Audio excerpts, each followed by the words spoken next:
எங்க ஊருக்காரர்கள் அங்கே வார்த்தை கேட்போம். அவங்க எல்லாம் கனகாலம் ஊழியம் செய்து அல்லலியானுடைய சத்தியத்தில் வளர்ந்தவங்க கர்த்தர் பயன்படுத்தணும். அல்லலியா தேவன் செய்ய நினைத்தது எதுவும் தடப்பட மாட்டார். ஆமென். நாங்கள் ஒப்பு கொடுப்போம். தேவ ஆவியானவர் இந்த நாளில் தன்னுடைய பிள்ளை மூலமாக எங்கள் ஒவ்வொருவரோடு பேசுவோம். அல்லலியா. பிதாவை நன்றி அப்பா. சர்வ வல்லமையுள்ள தெய்வமே, சேனைகளின் தேவனாகிய கர்த்தர் பரிசுத்தர் பரிசுத்தர் பரிசுத்தர். அப்பா, இந்த வேளையிலும் ஆண்டவரே குறைவான பகுதிகளை நிறைவாக்கும்படியாக ஐயா நீங்க தந்த பிள்ளைகளுக்காக நன்றி அப்பா. அருமையான குடும்பத்துக்காக நன்றி. பிதா குமாரன் பரிசுத்த ஆவியானுடைய நாமத்தில் ஆண்டவரே தம்முடைய மனைவியும் ஆசீர்வதிக்கிறேன் கர்த்தாவே. இயேசு கிறிஸ்து நாமத்திலே ஆண்டவரை ஊழியனாக குடும்பமாக திருச்சபையாக ஆண்டவரை பிள்ளைகளை கல்வாரி இரத்த படைகளாக ஒப்பு கொடுத்து ஆசீர்வதிக்கிறேன். என் தேவனுடைய பாதுகாப்பு கூட இருக்கட்டும் ஆண்டவரே. உன் பிள்ளைகளுக்கு விரோதமாய் உருவாக்கப்படும் எந்த ஒரு ஆயுதம் இயேசுவின் நாமத்தில் வாய்க்காதே போவதாக. திருத்துவ தேவனாகிய பரிசுத்த ஆவியான தேவனே குடும்பத்தோடு கூட இருங்கய்யா. சமாதான காரண கர்த்தர் கூட இருங்க ஐயா. என் தகப்பனை உன் பிள்ளைகள் உடைய ஊழியர்களை செய்ய ஆண்டவரே தடைகளை உண்டு பண்ணுகிற எல்லாவித அவான மண்டபங்கள் அந்தகார கிரிகளை இயேசுவின் நாமத்தில் முறியடித்து அப்புறப்படுத்துகிறேன் கர்த்தாவே. ஆண்டவரே உடைய கரம் கூட இருக்கட்டும். செங்கடலை பிளந்தவர், ஜோர்தானை பிளந்த தேவனாகிய கர்த்தாவே, உலகத்தில் உள்ளவரிலும் ஆண்டவரே உன் பிள்ளைகளுக்குள் வாசம் பண்ணுகிற நீர் பெரியவராயிருந்து உன் பிள்ளைகளை ஆசீர்வதியுங்க. குடும்பத்தை நடத்துங்க ஆண்டவரே. தேவர்கள் காரியங்கள் அனைத்திலும் கூட இருங்க வழிநடத்தும். இயேசுவின் இன்பநல்ல நாமத்திலே நன்றி சொல்லி ஜெபிக்கிறேன் ஜீவனுள்ள நல்ல பிதாவே. ஆமென். ஜீவனுள்ள கரங்களை தட்டி நன்றி சொல்லுவோமா?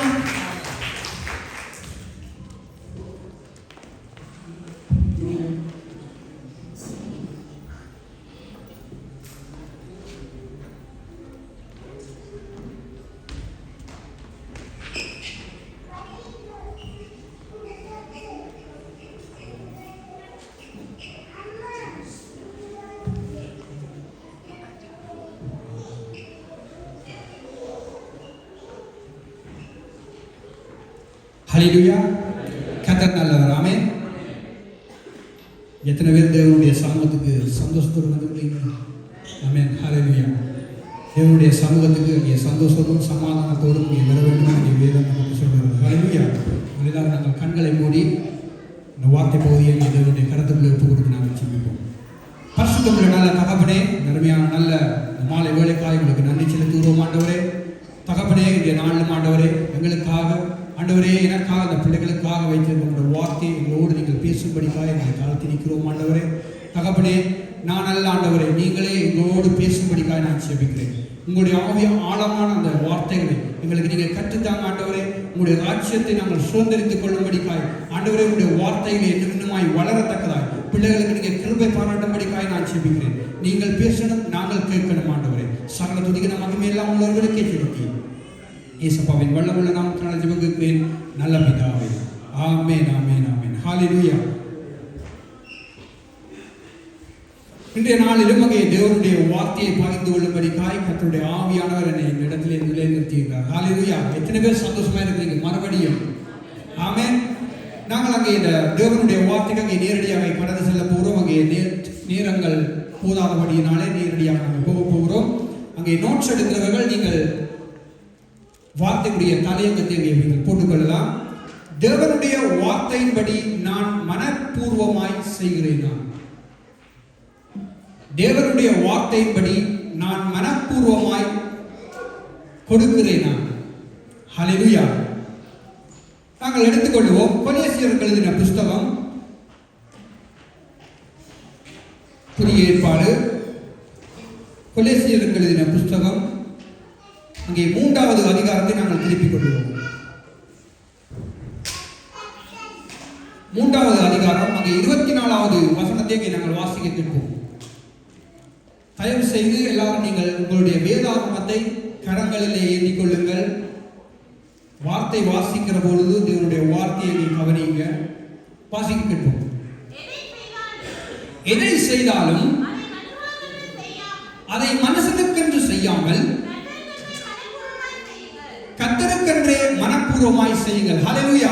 அங்கே தேவனுடைய வார்த்தை சொல்லுகிறது, இங்கே அநேகர் இந்த பூமியிலே நாங்கள் தேவனுடைய ரட்சிப்பை பெற்றிருக்கிற நாங்கள் அங்கே மனுஷருக்காக அநேக காரியங்களை அங்கே தேவ சமூகத்திலே தேவனுடைய பலிபீடத்திலே என்று அங்கே நாங்கள் செய்கிற காரியங்களை நாங்கள் பார்க்கக்கூடியதா இருக்குது. ஹல்லேலூயா.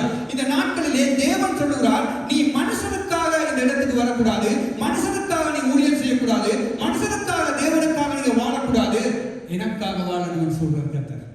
ஹல்லேலூயா. அப்ப கர்த்தருக்காக வாழுகிற பிள்ளை எப்படி இருக்கும்? இதைத்தான் நாம பார்க்க போறோம். ரெண்டு விதமாக நாம பிரித்து பார்க்க போறோம். விளங்கிக் கொள்ளுங்க. கர்த்தர் அற்புதமாக உங்களோட பேசுகிறார். நிறைய காரியங்கள் இருக்குது, ஆனாலும் ஒரு சில காரியங்களை கர்த்தர் உங்களுக்கு தினாலே கற்றுத் தரப்போறார். ஹல்லேலூயா. அங்கே வசனம் சொல்லுறது, நீங்கள் எதை செய்தாலும் அதை மனுஷனுக்கென்று செய்யாமல் கர்த்தருக்கென்று மனப்பூர்வமாய் செய்யுங்கள். சில பேர் செய்வாங்க, ஆண்டவருடைய ஊழியம், ஆண்டவருடைய வார்த்தை, நாங்கள் துதிக்க போகிறோம், ஆண்டவரை நாங்கள் அங்கே ஜெபிக்க போகிறோம், தேவனுக்காக அங்கே சபையிலே அங்கே வேலை செய்ய போகிறோம் என்று அநேகர் கிளம்பிட்டாங்க.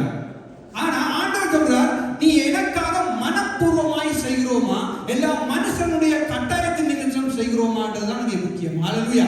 நம்மை நாமே நிதானித்து அறிந்தால் நாம் நியாயம் தீர்க்கப்படும் என்று அங்கே 1 கொரிந்தியர் புத்தகத்தில் அங்கே 11வது அதிகாரம் 31வது வசனம் நம்மை சுட்டி காட்டுகிறது. ஹல்லேலூயா.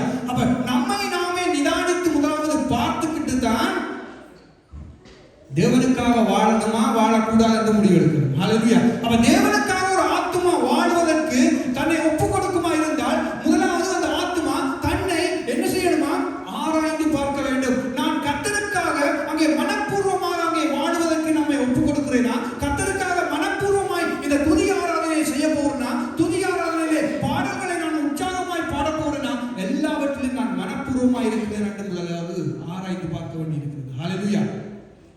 அங்கே மனுஷனுடைய நிமித்தம் இங்கே ஒரு ஆள் நின்று ஆராதனை செய்கிறாரா, அவர் சொல்லி நாம ஆரம்பே நல்லதுயா சொல்லக்கூடாது, அவர் சொல்லி நாம பைபிளை திறந்து பார்க்க கூடாது, அவர் சொல்லி நாம கைதட்டக்கூடாது, அவர்கள் சொல்லி நாம பாட்டு படிக்க கூடாது.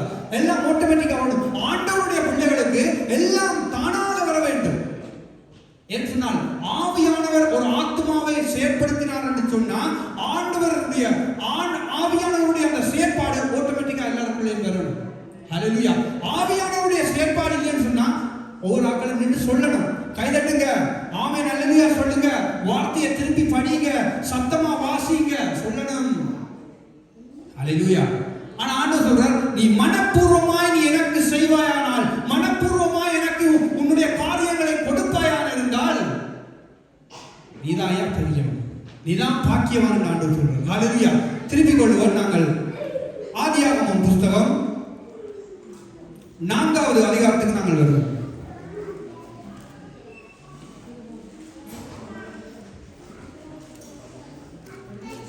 ஆதியாகமம் புத்தகம் 4வது அதிகாரம் அங்கே 1வது வசனத்திலிருந்து நாங்கள் வாசிப்போம்.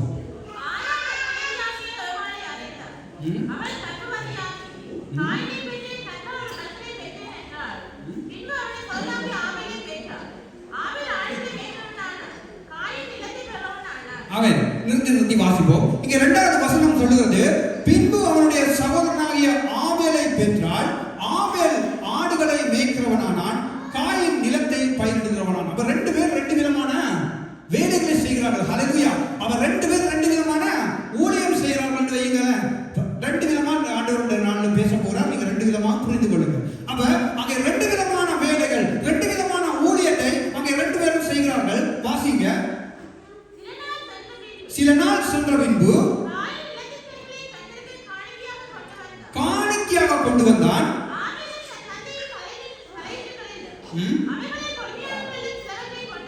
கொண்டு வந்தான், அங்கீகரித்தார், அங்கீகரிக்கவில்லை. போதும். இங்கே ஆண்டவருக்கு அவர்கள் செய்த ஊழியத்திலே ஆண்டவருக்கு அங்கே காணிக்கைகளை கொண்டு வரார்கள். அதாவது துதி பலி ஆராதனையா இருக்கலாம், அவர்கள் அங்கே தேவனுக்காக வாழுகிற வாழ்க்கை, தேவனுக்காக ஓடுகிற ஓட்டத்திலே அங்கே 2 பேருடைய காணிக்கைகளையும் கர்த்தர் பார்க்கிறார்.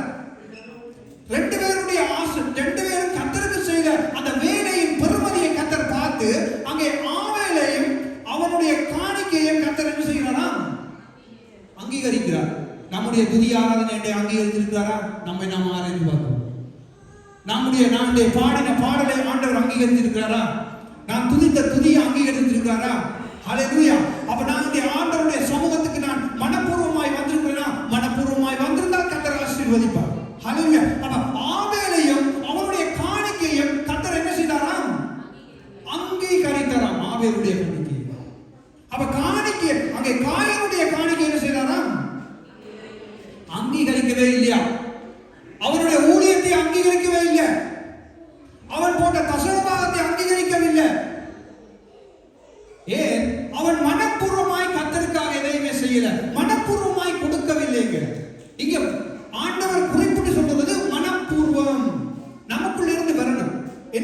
சொல்லி வரக்கூடாது. ஹல்லேலூயா. இப்ப உதாரணமா இப்போ ஒரு அம்மா இருக்கிறா, பிள்ளையார் நிறைய அம்மா மாதிரி இருந்தீங்க, பிள்ளைகளை பெற்றிருந்தீங்க. இப்ப உங்களோட பிள்ளை பிறந்து பிள்ளை அழுது, நீங்க என்ன செய்வீங்க? பிள்ளை என்னத்துக்கு அழுதுன்னு உங்களுக்கு தெரியுமா தெரியாதா? ஒரு தாய்க்கு தெரியும் பிள்ளை வருத்தத்திலே அழுகுதா அல்லது பசியிலே அழுகுதா. அவன் ஹல்லேலூயா கண்டிப்பா தெரியும். அப்ப நீங்க அந்த நேரத்திலே அதாவது அந்த பிள்ளைக்கு என்ன தேவையோ அந்த காரியத்தை என்ன செய்வீங்க? கொடுக்குறீங்க. அப்ப பிள்ளைக்கு என்ன தேவைன்றதை நீங்கள் கொடுக்கும் போது அப்ப உங்களுக்குள்ள ஆண்டவருக்கு கொடுக்க வேண்டிய முதலிடத்தை நீங்கள் என்ன செய்யணும்? அந்தந்த நேரத்தில் நீங்க கொடுத்தே ஆகணும். பிள்ளைக்கு பசிக்குதுன்னு பக்கத்து வீட்டுக்காரங்க வந்து சொல்லி அவங்களுக்கு தெரியணும் இல்ல? நமக்கு ஆட்டோமேட்டிக்கா தெரியுது. அம்மாவா இருக்கிறவங்களுக்கு தெரியுது, அப்பாவா இருக்கிறவங்களுக்கு தெரியுது. ஏன் பிள்ளை அழுது, பிள்ளைக்கு பால் கொடுக்கணும். அப்ப ஆண்டவருடைய பிள்ளைகளாக இருக்கிற நாம ஆண்டவருடைய கட்டளைகளை ஒவ்வொரு வார்த்தைகளையும் அறிந்திருக்கிற நாம ஆண்டவருக்கு என்னத்தை கொடுக்க வேண்டும் என்று நமக்கு தெரிந்திருக்கணும். ஹல்லேலூயா. அப்ப அங்கே வசனம் சொல்லுகிறது, சில நாள் சென்ற பின்பு காயின் நிலத்தின் கனிகளை கர்த்தருக்கு காணிக்கையாக கொண்டு வந்தான். ஆபேலும் தன் மந்தையத்தின் தலையீட்டுகளிலும் அவைகளில் கொழுமையானவைகளிலும் சிலவற்றை கொண்டு வந்தான். ஆபேலையும் அவன் காணிக்கைகளையும் கர்த்தர் அங்கீகரித்தார். அப்ப ஆபேல் வந்து ஆராதனைக்கு துதி ஆராதனையை அவர் கொஞ்சமா கொடுக்கல, ஆண்டவர் கேட்டதோட கூட கொடுத்துட்டார். அதே போல ஆண்டவருக்கு கொடுக்க வேண்டிய காணிக்கை என்ன செய்தாராம்? குறைவா கொடுக்கல. இவெல்லாம் ஆண்டவருக்கு நாங்க எவ்வளவு கொடுக்கணும்? காணிக்கைக்கு வருவோம், நடைமுறை காணிக்கைக்கு வந்துருவோமே. இப்ப ஆண்டவருக்கு நாம வேலை செய்கிற நம்முடைய வருமானத்துல நாம எவ்வளவு கொடுக்கணும்? ஆமா, 10ல் ஒரு பங்கு நாம கொடுக்கணும். கொடுக்கிறோமா? நாமே ஆராய்ச்சி பார்ப்போம். நான் அதை கேட்க வரல. சரி. அப்ப ஆண்டவர் சொல்ற, நீ 10ல் ஒரு பங்கு கர்த்தருக்கு நீ காணிக்கையாக தசம பாகமாக கொடுக்க வேண்டும். அப்படி நாம கொடுக்கல என்று சொன்னா நாம காயினா மாறிடுவோம். என்ன? காயினுடைய காணிக்கை கர்த்தர் அங்கீகரிக்கிறார். அவன் மனப்பூர்வமாய் காணிக்கையை கொடுக்கவில்லை, மனப்பூர்வமாய் தன்னுடைய காரியங்களை கர்த்தருக்கு கொடுக்கவில்லை. கர்த்தருக்கு கொடுக்க வேண்டிய எந்த ஒரு முக்கியத்துவமே அவன் மனப்பூர்வமாய் செய்யாததுனால கர்த்தர் காயினை அங்கீகரிக்கலை. ஆபேலை மட்டும்தான் அங்கீகரித்தார். அவன் ஆபேலுடைய காணிக்கையும் சரி, ஆபேல் செய்த ஊழியமும் சரி கர்த்தருக்கு பிடிச்சிருந்தது. அதனாலதான் கர்த்தர் ஆபேலை மட்டும் ஆசீர்வதித்தார், காயினை ஆசீர்வதிக்கிறார்.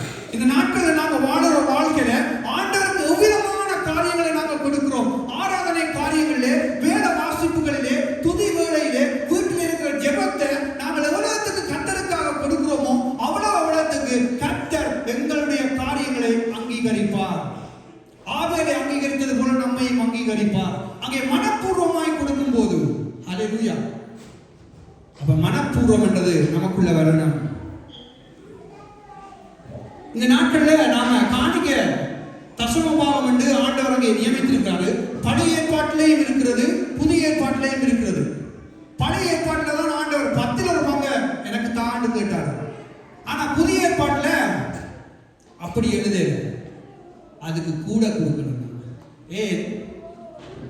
அதுக்கு நல்ல வார்த்தைகள் எல்லாம் ஆண்டவர் எழுதி வச்சுக்கிறார். நாம தான் தியானிக்கிறல, நாம தான் படிக்கிறல. ஆண்டவர் புதிய ஏற்பாடுல என்ன செய்றாரு? நமக்காக ரத்தம் சிந்தி நம்மை அவருக்காக வாங்கிட்டாரு. அப்ப நம்முடைய முகத்தில் யாருக்கு? கர்த்தருடையது. அப்ப நாம 10ல் ஒரு பங்கு, 10ல் 20 பங்கு எல்லாம் கணக்கு பண்ண முடியாதுங்க. ஆண்டவர் அப்படி இருந்தும் ஆண்டவர் உங்களோட கணக்கு கேட்கல, கூடவும் கேட்கல. நம்மள்ட்ட இருந்து என்ன கேட்கிறாரு? நீ மனப்பூர்வமாய் செய்தியாண்டது தான் பார்க்கிறாரு. மனப்பூர்வமா எனக்கு தாரியா, மனப்பூர்வமா எனக்குள்ள எனக்கு தேவையான காரியங்களை நீ செய்தியா, மனப்பூர்வமா என்ன விட்டு கொடுக்குறியா என்றுதான் ஆண்டவர் பார்க்கிறாரு. ஹல்லேலூயா. இந்த நாட்களில் நாம பார்ப்போம். நான் இலங்கை ஊழியத்துக்கு போகும்போது அங்கே இருக்கிற பாஸ்டர் சொல்லியிருக்காங்க எனக்கு. எப்படின்னு சொன்னா, இப்ப பேங்க்ல வந்தவங்களுக்கு காசு வந்து விடும், மாத சம்பளம் எடுக்கிறவங்களுக்கு காசு வந்து விடும். அவங்க அந்த இபிஎம் அதுகளில் வந்து லோனுகளில் வந்து ஒவ்வொரு சாமான் வாங்கியிருப்பாங்க. Fridge, washing machine, sofa settee எல்லாம் வாங்கியிருப்பாங்க.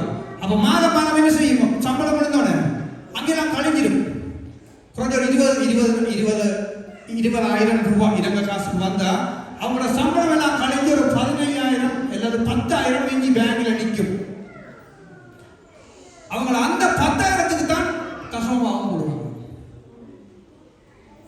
ஹல்லேலூயா. அப்ப 1000 ரூபாய் மிஞ்சினா இப்படித்தான் தசமபாகம் போடுறாங்க. நான் கேட்டோட நான் எனக்கு அதிர்ச்சியா போச்சு, இது என்ன இது? ஹல்லேலூயா. ஆனா நாம பிரான்ஸ்ல இருக்கிற ஐரோப்பா தேசத்துல வாழுற நாம நம்முடைய 10ல் ஒரு பங்கை நாங்க எப்படி போடுவோம் என்று யாருக்குமே தெரியல.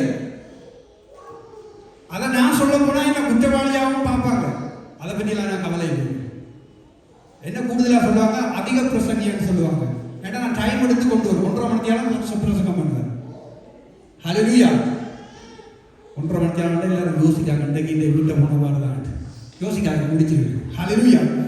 அப்ப இந்த பிரான்ஸ் தேசத்துல வாழுகிறவர்கள் எப்படியான முறையிலே அங்கே தேவனுக்கு தசமபாகத்தை கொடுக்க வேண்டும் என்று சொன்னால், நான் கற்றுக்கொண்டது, நான் செயல்படுறது, நான் அதை தான் செய்து வருகிறது. அதனாலதான் அந்த இடத்துல நான் அந்த வசனத்தை நான் போதிக்கிறேன். நமக்கு ஒரு வருமானம் எந்த இடத்திலிருந்து வருகிறதோ அதிலே 10ல் ஒரு பங்கு கொடுக்கணும். இந்த அரசாங்கத்தின் மூலமாக அநேகருக்கு உதவி திட்டம் வருது. பிள்ளைகளுக்கு காஃபில இருந்து வருது, அலோகேஷன் ஃபேமிலியில இருந்து வருது, வீட்டு உதவி வருது. அதை விட நாம வேலை செய்யணும். இதெல்லாம் சேர்ந்து அதிலே ஒரு 10ல் ஒரு பங்கு தான் நாம கத்தருக்கு கொடுக்கணும். அதான் 10ல் ஒரு பங்கு. இது யாரும் செயல்படுத்துறது இல்லை, யாரும் ஏற்றுக்கொள்ளவும் மாட்டாங்க. ஆனா இதுதான் சத்தியம், மாறாது. யாருக்காக நான் மாற மாட்டேன்.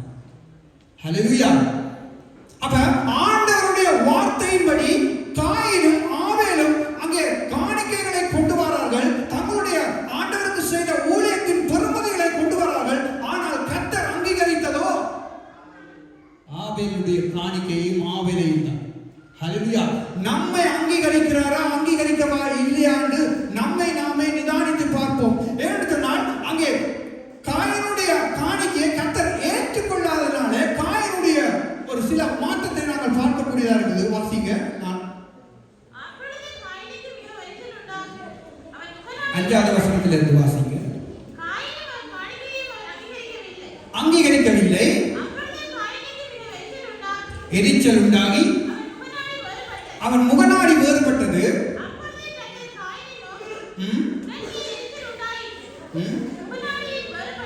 போதும். இங்கே ஆண்டவருக்கு அங்கே காணிக்கையை கொண்டு வரும்போது அங்கே ஆண்டவருக்கு அங்கே ஆண்டவர் அங்கே காணிக்கையை அங்கீகரிக்காதனால அங்கே காயினுடைய முகம் வந்து மாறிட்டு. இங்க காணிக்கை பற்றி பேசினாலே, தசமபாகத்தை பற்றி பேசினாலே வாங்குறதுக்கு பேசுறாங்க. அப்ப சபை எப்படி வளரும்? உண்ட வீட்டுக்கு நீ கொடுக்காம அடுத்த வீடு நான் கொடுப்பான் இல்ல. இது நம்ம வீடு, நம்ம சபை, நம்ம குடும்பம் என்று போதிக்கிறாரு அவங்களுடைய ஊழியக்காரன். நம்ம ஊழியக்காரன் எப்படி சொல்றாரு? நான் இத்தனை வந்து 1 வருஷம் ஆகுது இந்த சபையில. ஒவ்வொரு முறையும் நான் கேள்விப்பட்டிருக்கிறேன், ஒவ்வொரு பிரசங்கத்திலேயே நான் கேள்விப்பட்டிருக்கேன். இது ஒரு குடும்பம், என்னுடைய குடும்பம், என்னுடைய குடும்பம். நம்முடைய குடும்பத்துக்கு நாம சாப்பாடு போடாம, நம்முடைய வீட்டு வாடகையை நாம கட்டாம, நம்முடைய காரியங்களை நாம தீர்க்காம, நம்முடைய கரண்ட் பில்லை நாம கட்டாம அடுத்த வீட்டுக்காரனா வந்து தீர்ப்பான் இல்ல. நம்மள ஒரு குறைச்சல் வந்தா நாம தான் தீர்க்கணும், நாம தான் ஓடணும். ஹல்லேலூயா. அப்ப தேவனுடைய வார்த்தையின்படி அங்கே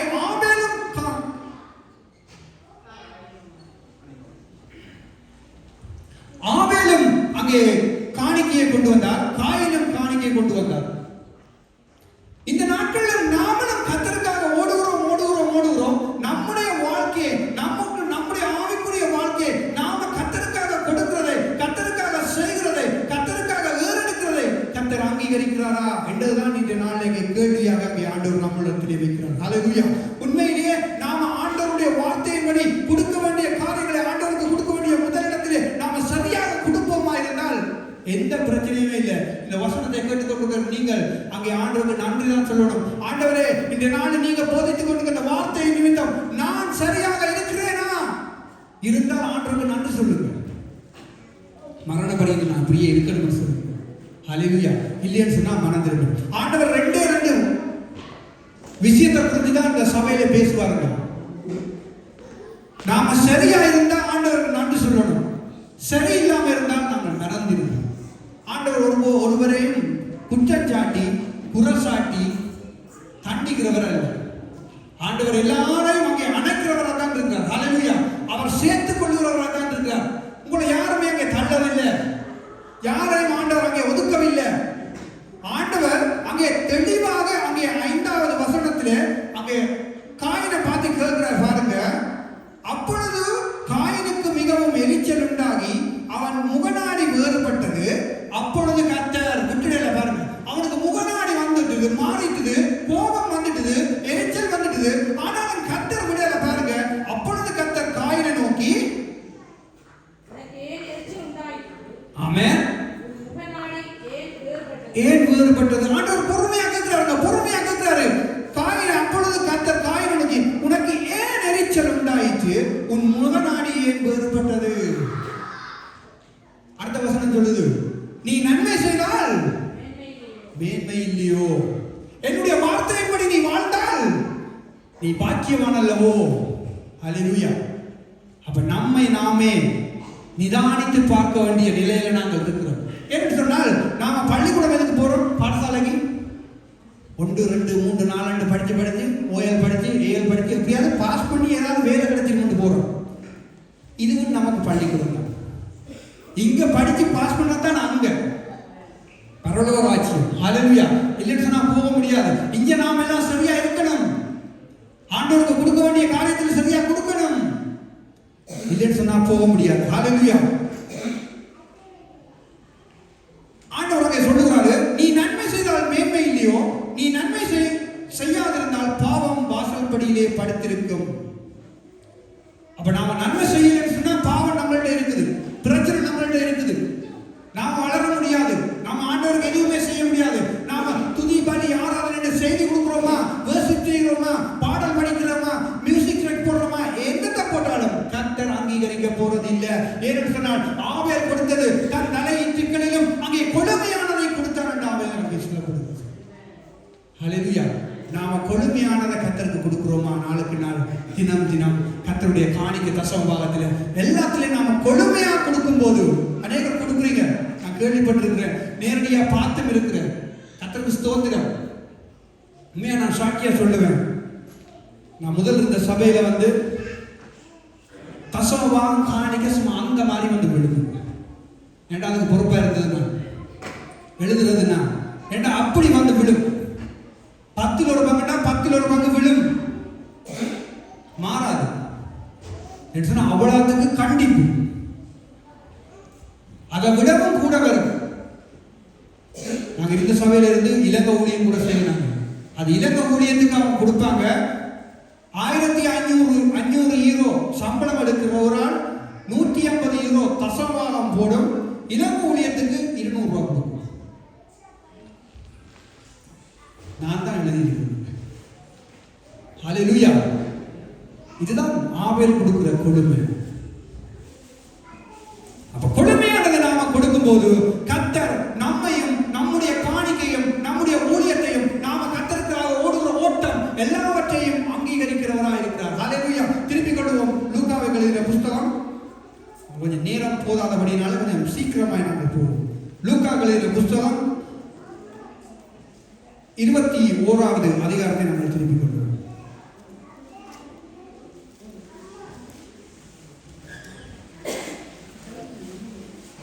லூக்கா 21வது அதிகாரம் அங்கே 1 இருந்து 4 வரை உள்ள வசனங்கள் மட்டுமே வாசிக்கப்படும். பார்த்தபோது போடுகிறதை கண்டார்.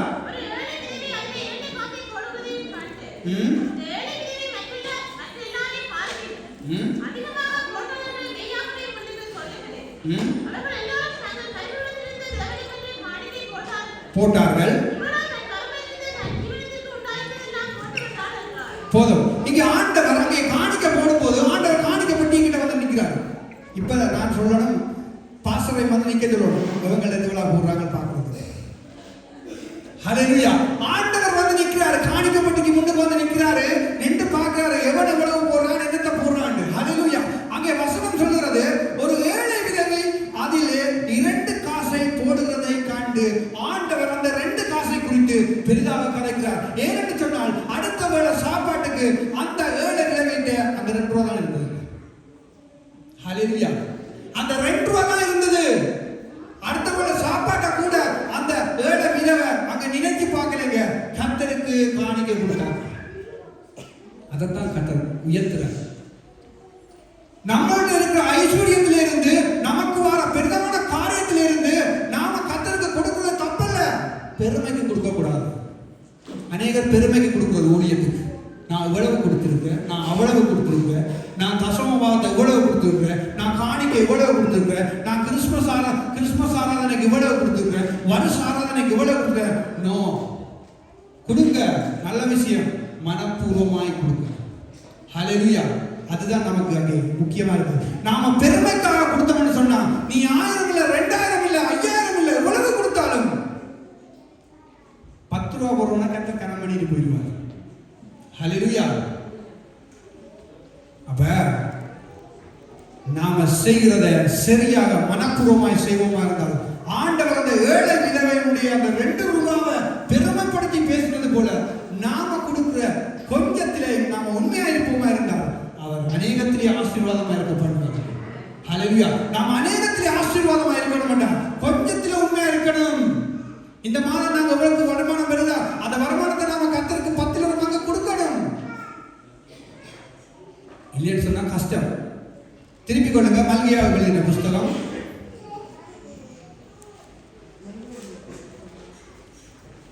மல்கியாவின் புஸ்தகம் 3வது அதிகாரத்துக்கு கொண்டு வருவோம்.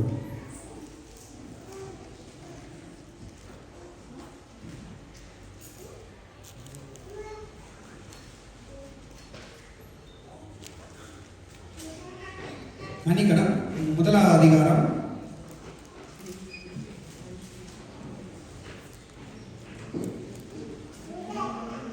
வாசிங்க 6வது வசனத்தில். குமாரன் தன் பிதாவையும் கனம் பண்ணுகிறார்களே, நான் பிதாவானால் என் கனம். இங்கே ஆண்டவர் கேட்கிறார், நான் தானே பிதா, நான் தானே உன்னை ரட்சிச்சிருக்கேன், நான் தானே உனக்காக ரத்தம் சிந்தினேன், நான் தானே உன்னை படைச்சிருக்கிறேன், உன்னை உருவாயிருக்கிறேன், தாயின் கற்பத்தில் உருவாயிருக்கிறேன். அப்படியானால் எனக்குரிய கனம் அங்கே. ஆண்டவர் கேட்கிறாங்க கேள்வி. வாசிங்க தொடர்ந்து. நான் எஜமானனானால் எங்க எங்க எனக்கு பயப்படுகிற பயம் எங்க? பயம் என்ன? இப்படி ஒடுங்கி அணைஞ்சு இந்த மூளையை குந்துறதில்லை. அவருடைய வார்த்தையின்படி வாழுவதே தேவனுக்கு கொடுக்கிற பயம். வாசிங்க தொடர்ந்து.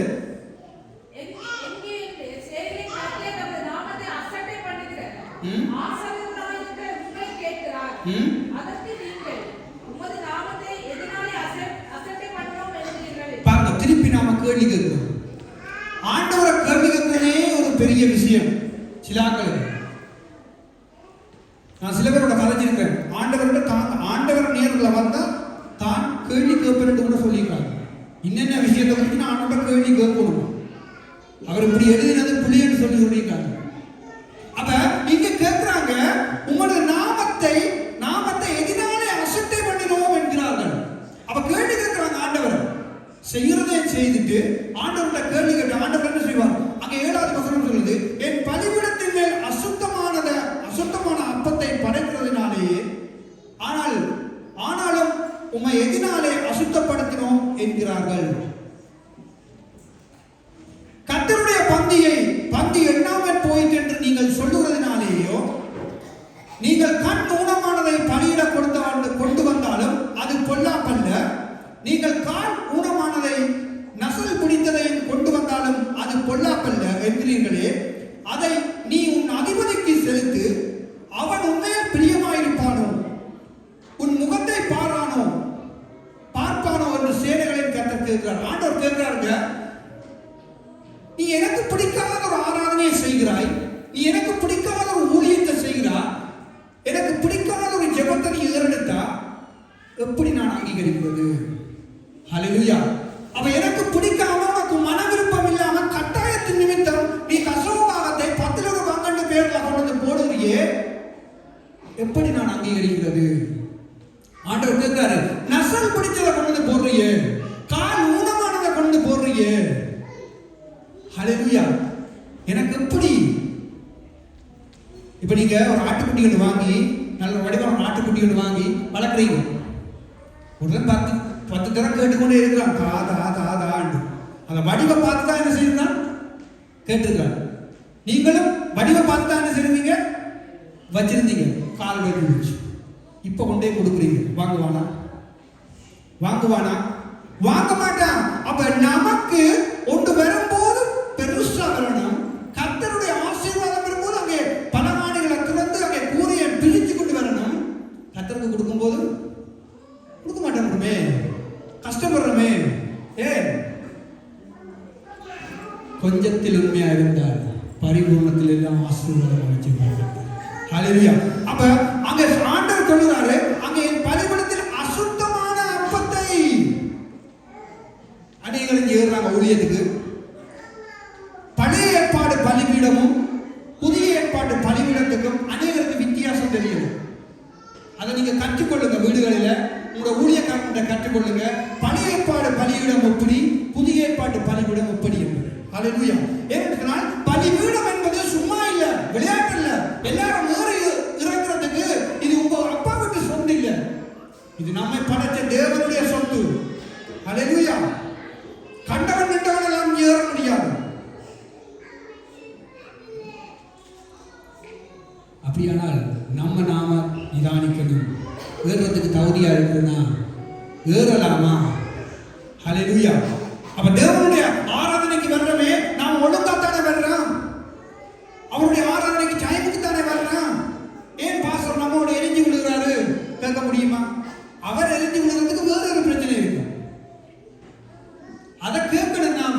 அப்ப ஆண்டவர் நமக்கு ஒரு காரியத்தை சொல்லுறாரு, நீ அசுத்தமானதை கொண்டு வர, அசுத்தமான காரியத்தை கொண்டு வர என்னுடைய சபைக்கு, அசுத்தமான காரியத்தை கொண்டு எனக்கு படைக்கிற, அசுத்தமான காரியத்தினால என்னுடைய நாமத்தை அசுத்தம் பண்ணுற.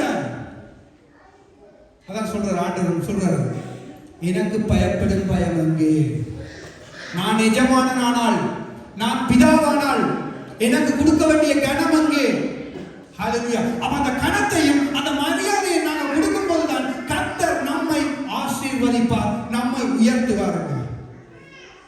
ஹல்லேலூயா. அநேகருக்கு நம்முடைய குறைவுகள் இருக்கு தெரியலைங்க. நான் எல்லாம் உண்மையில நான் அனுபவப்பட்டதை நான் சொல்றேன்னு. இங்க வந்த புதுசுல கடனோட வந்தேன், கடன் கட்டணும் தசமபாகம் கொடுக்கலைங்க. 1 வருஷம் நான் தசமபாகம் கொடுக்கிறேன். என்னுடைய வாழ்க்கையில சரியா கஷ்டப்பட்டேன், தசமபாகம் கொடுக்காத. ஒரு நாள் நான் செய்தியை கேட்டேன், இல்ல என்ன வந்தாலும் கர்த்தருக்கு கொடுத்தே ஆகும். அப்ப கொடுக்க வழிகிட்டதா இன்றைக்கு நிறுத்திடுங்க. ஹல்லேலூயா. அப்ப நாம கொடுக்க வேண்டியது சரியான முறையிலே கர்த்தருக்கு கொடுக்க வேண்டும் என்று சொல்லி அங்கே கர்த்தர் விரும்புகிறார். ஹல்லேலூயா. அப்ப ஆண்டவர் சொல்றாரு, அங்கே பலிபீடத்தின் மேல் அசுத்தமான அப்பத்தை படைக்கிறதுனாலேயோ, ஆனாலும் உண்மை எதனாலே அசுத்தப்படுத்தினோம் என்கிறீர்கள், கர்த்தருடைய பந்தியை எண்ணாமல் போயிட்டு என்று நீங்கள் சொல்லுவதனாலேயோ, நீங்கள் கான் ஊனமானதை பலியிட கொண்டு வந்தாலும் அது புல்லாப்பின. அப்ப நாம செய்கிற ஆராதனை, செய்கிற ஜெபங்களை எல்லாவற்றிலும் ஆண்டவர் என்ன செய்கிறாரு, ஒரு சரிய பிள்ளைய வச்சிருக்கிறார். சரியண்டா சரி, பிள்ளையண்டா பிள்ளை. ஏன்னு சொன்னா அவர் ஒழுங்கும் தேவன், எல்லாவற்றையும் ஒழுங்கும் கிரயமாக செய்ய வேண்டும் என்று அவர் விரும்புகிறார். ஹல்லேலூயா. நம்முடைய வீட்டுல குசினிகள சப்பாத்து செருப்போல எல்லாத்தையும் கொண்டு கலட்ட முடியுமா? கொண்டே கலட்ட முடியுமா? நாம் வெளியில பாவிக்கிற சப்பாத்துகள் ஷூக்கள் எல்லாவற்றையும் பிள்ளைகள் எல்லாத்தையும் கொண்டு நாம சமையல் அறையில கொண்டு வைக்க முடியுமா? வைக்க முடியாது. அதுக்குன்னு ஒரு இடம் இருக்குது. பெட்ரூம்ல கொண்டு சமைக்கிற ஐட்டங்கள் எல்லாத்தையும் வைக்க முடியுமா? வைக்க முடியாது. ஏண்டா பெட்ரூம் அங்கெல்லாம் மனம் வந்துடும், சாப்பாட்டு முடியும்.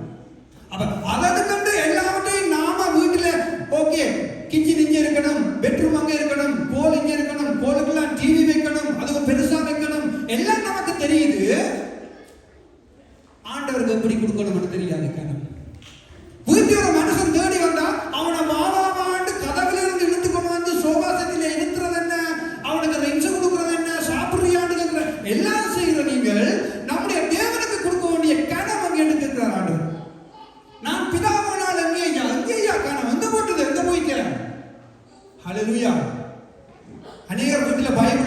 பைபிள் கிடைக்காதுங்க.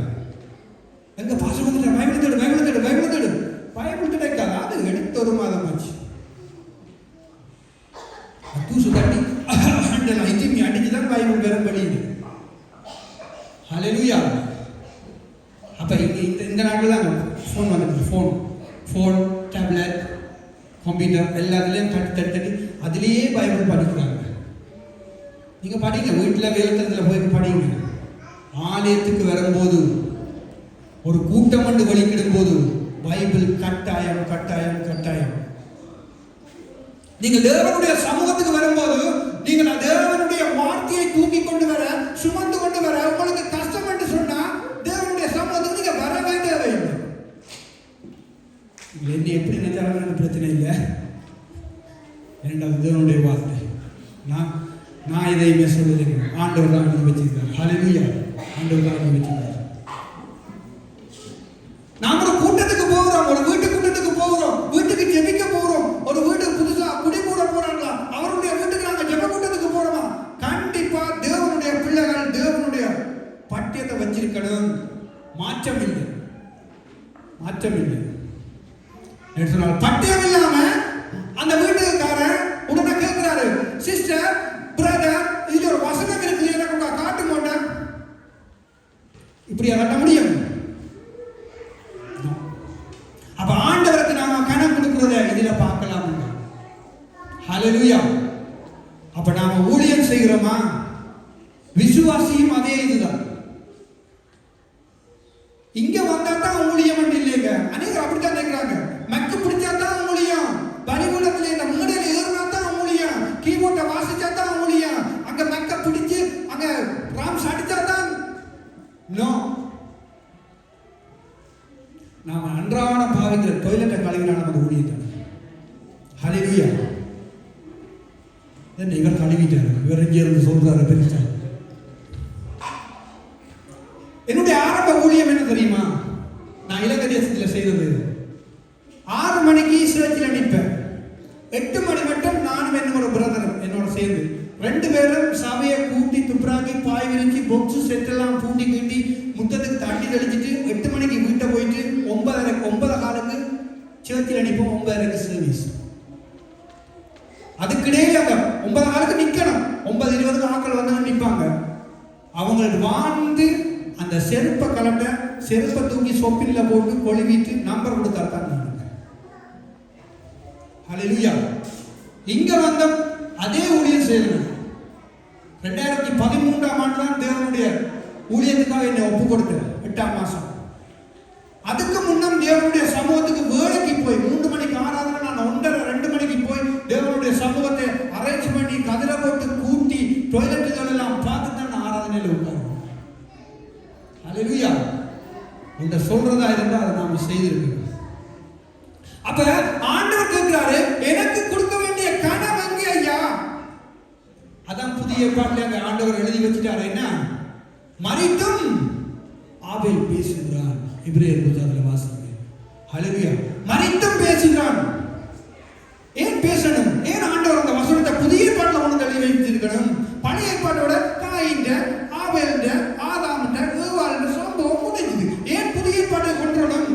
நமக்கு ஞாபகப்படுத்துறார் கர்த்தர்.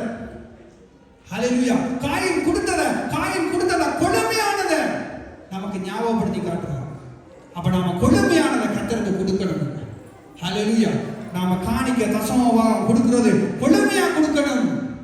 கணக்கே இல்லை. இந்த 10ல் ஒரு பங்கத்துக்கு இடம் இல்லை. நான் அப்படி போதிக்கவே மாட்டேன். புதிய ஏற்பாட்டில் 10ல் ஒரு பங்கு தான் கொடுத்தே நீங்கள் ஆக வேண்டும். நான் போதிக்க மாட்டேன். சொன்னா ஆண்டவர் நம்மையே வாங்கிட்டாருங்க விலக்கினையை கொடுத்து. அப்ப நம்முடையதெல்லாம் கர்த்தருடையது. இன்னொரு வார்த்தை சொல்றேன் கேளுங்க, அவருடையதெல்லாம் நம்மளது. அவருக்கு கொடுத்தா நாம ஆசீர்வாதம் இருக்க முடியும். நாம உயர்ந்த அடைக்கலத்தில் வைக்கப்படுவோம். ஹல்லேலூயா. கேதுருக்களை போல படர்ந்து வளரலாம், பனியை போல உயர்ந்து வருக்கலாம். பனியை போல உயர்ந்தா உயரமானாங்களா கூட எல்லாரும் கூட்டத்துக்கே தெரியுமேங்க. அவ அப்படி கர்த்தர் உங்களை எல்லாருக்கும் தெரிகிற மாதிரி உயர்த்தணுமா? கொஞ்சத்தில் உண்மையா அநேகத்திலே ஆண்டவர் பரிபூர்ண ஆசீர்வாதத்தை கொண்டு விட்டுருவார். ஹல்லேலூயா. இந்த 2 வசனங்களை பார்த்து நம்ம முடிக்க போறோம். மத்தேயு எழுதின புஸ்தகம் 2வது அதிகாரத்தை திரும்பிக் கொள்ளுங்கள்.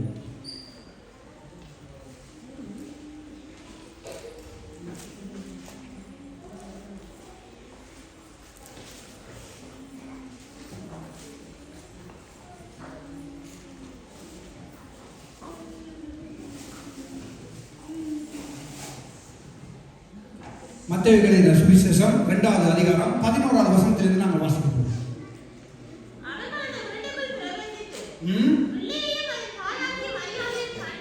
இதை கிறிஸ்துமஸுக்கு போதிக்கிறதெல்லாம் கொடுக்கிறாரு. வாசிக்கணும். சாஸ்தாங்கமாய் விழுந்து அதை பணிந்து கொண்டு, எதை பணிந்து கொண்டு? யாரு? யார் சொல்லுங்க? இயேசு கிறிஸ்து. ஹல்லேலூயா. அப்ப ஆண்டவராகிய இயேசு கிறிஸ்துவை அவர்கள் சாஸ்தாங்கமாக விழுந்து அதை பணிந்து கொண்டு அவரை தங்கள் பொக்கிஷங்களை திறந்து காணிக்கையாய் வைத்தார்கள்.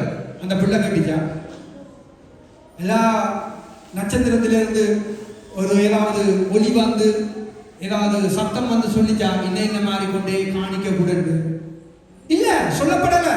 அவங்களா கொடுத்தாங்க. இதுதான் மனப்பூர்வமாய் உற்சாகமாய் கொடுக்கிறது. ஹல்லேலூயா. அவங்களுடைய உள்ளத்திலே ஏவப்பட்டது. பரிசுத்த ஆவியினாலே அங்கே நடத்தப்படுகிற அவர்களுக்குள்ளே ஏவப்பட்டார்கள். ஏவப்பட்டது நிமித்தம் அங்கே சாஷ்டாங்கமாக விழுந்து அதை பணிந்து கொண்டு தங்கள் பொக்கிஷங்களை திறந்து, நாம அந்த சின்ன பொக்கின திறக்கிறதுக்கே பாஞ்சு போடுவோம் காசு எடுக்கிறது.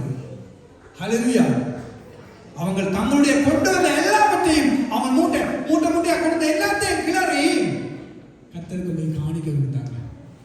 ஹல்லேலூயா. நாம கொடுக்கறதுக்கு சரியா கஷ்டப்படுறோம். இன்றைக்கு இத்தனை பேர் என்ன திட்டுறாங்களோ தெரியல. கர்த்தருக்கு ஸ்தோத்திரம். நல்லா திட்டுங்க. ஹல்லேலூயா. தசமபாகத்தை குறித்து எந்த சபையில போதிச்சாலும் பிரச்சனை. இந்த பிரச்சனையெல்லாம் நான் ஒரு கேள்வி கேட்கிறேன். உங்களோட வீட்டுல தனிப்பட்ட வாழ்க்கையில ஒரு ஆள் வேலைக்கு போகுது, கணவன் வேலைக்கு போகுது, மனைவி வேலைக்கு போறா, ஓகே. உங்களுடைய வருமானத்துல கொஞ்சம் குறைச்சல் உண்டாயிட்டுது. வர 2,000 ரூபாய் சம்பளம் இந்த மாசம் வந்திருக்குது. அந்த செலவு இந்த செலவு, கரண்ட் காசு வீட்டு காசு எல்லாம் போய் வரவிலும் செலவு 200 ரூபாய் நிக்குது பெண்டிங். என்ன செய்யுது?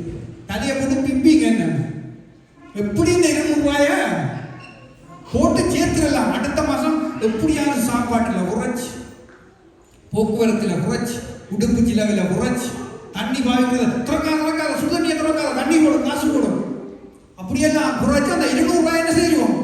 ஜாயின் பண்ணிடுவோம். ஆனா கர்த்தருடைய சமூகத்துக்கு ஒரு குறைச்சல் வந்தா, தேவனுடைய சமூகத்தில் ஒரு குறைச்சல் வந்தா நமக்கு கண்டுக்கிறதே இல்லை. அது நம்ம சபை இல்லை, அது வேற விஷயம்.